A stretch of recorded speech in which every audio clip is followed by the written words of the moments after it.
Let's start with the front page of the Daily Monitor in Uganda. And the front page of the Daily Monitor, big story says, car tracking deal runs into trouble. And we can see some, the sub-story there says, Russian relay, although described as bullish in interactions with government officials, a visit to the company's Russian operation left officials underwhelmed and skeptical about its capacity to install new trackable vehicle number plates. The details are on page 5. You can see this photograph here. Go slow. It says, Archbishop Tayeboa caution on social media use. There are also some other stories here. Let's see which ones we have. Other stories. Kenya spills Uganda milk export fortunes. The latest hiccup comes despite Kenya in March announcing the suspension of the ban on milk powder importation from Uganda. Judiciary prisons in major promotions. The Judicial Service Commission has recruited 42 judicial officers, I beg your pardon, to bolster its numbers across the country. The Uganda Prison Service has also announced a raft of promotions and appointments. Cities, municipals send mixed feelings on Museveni's directive on garbage skips in every town on page 4. How killer policeman was tracked and arrested on page 3. And final story this morning, bowel cancer.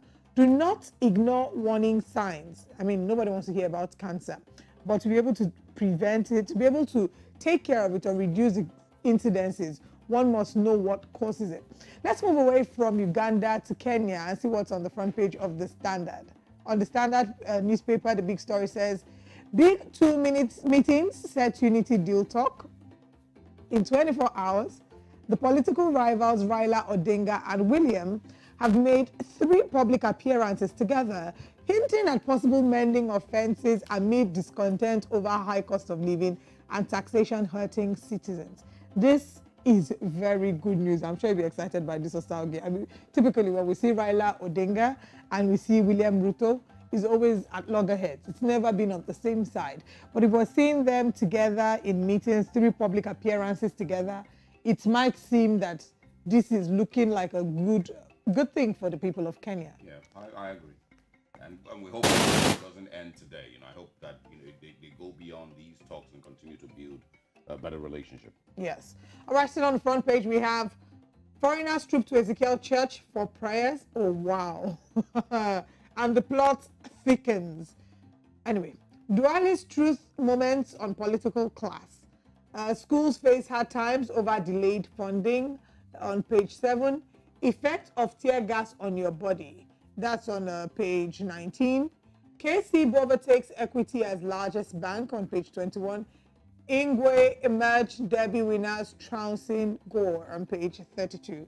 That's what we can take this morning on the Standard. Let's move over from the east to the west of the continent. All right, now the Daily Sun newspapers in Nigeria, it says former President Obasanjo blames Nigeria's woes on poor leadership. And I'm certain he will not be the only one with, these thoughts. It says 3 things incoming president must do. That's from a Catholic priest. And also the church will continue to be a beacon of hope, Adeboye says.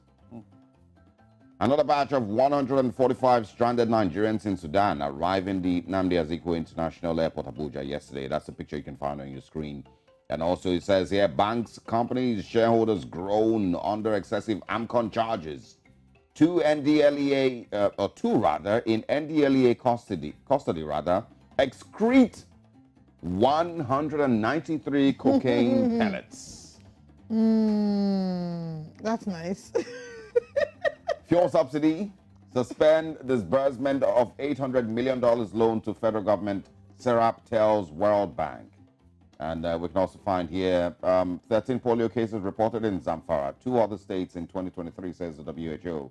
10 billion naira judgment debt.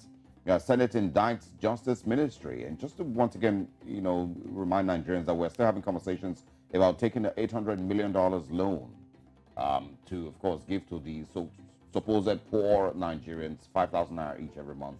And a lot of people would say that this is, pretty much embarrassing and misplaced priorities. And of course, find a story in the Daily Sun, 2,518 Nigerians evacuated from Sudan, says the federal government.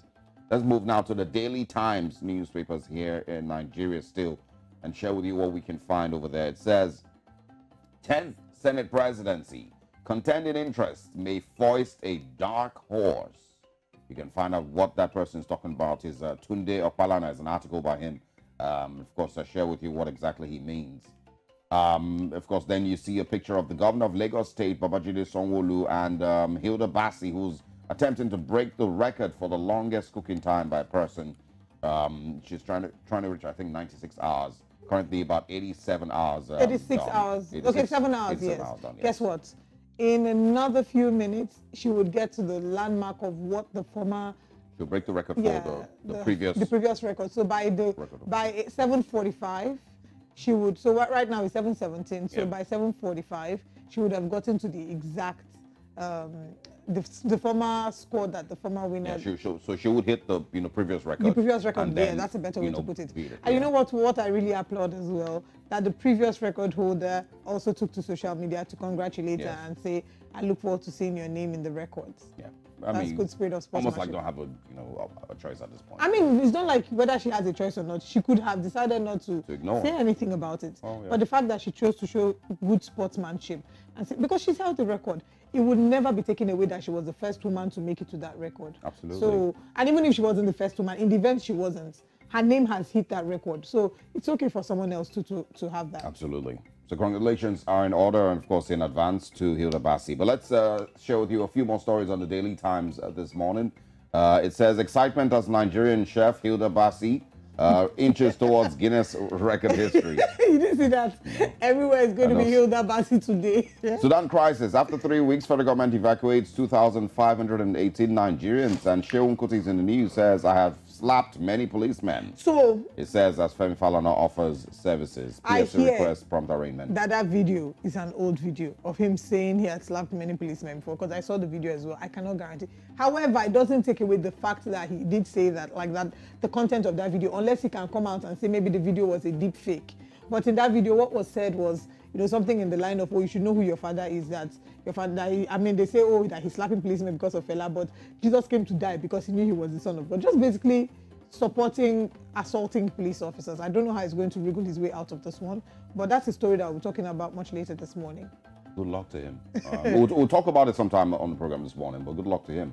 All right, these are the stories that we can share at this time. We have more conversations coming your way in the course of today's show. So don't miss any part of it. And also let us know, all right? You can tweet at us this morning at News Central TV if any of these stories excite you from across the continent. And also, what is a thing you can do for 96 hours non-stop? I know my own. Let us know this morning on Breakfast Central. Stay with us. We'll be back after this break.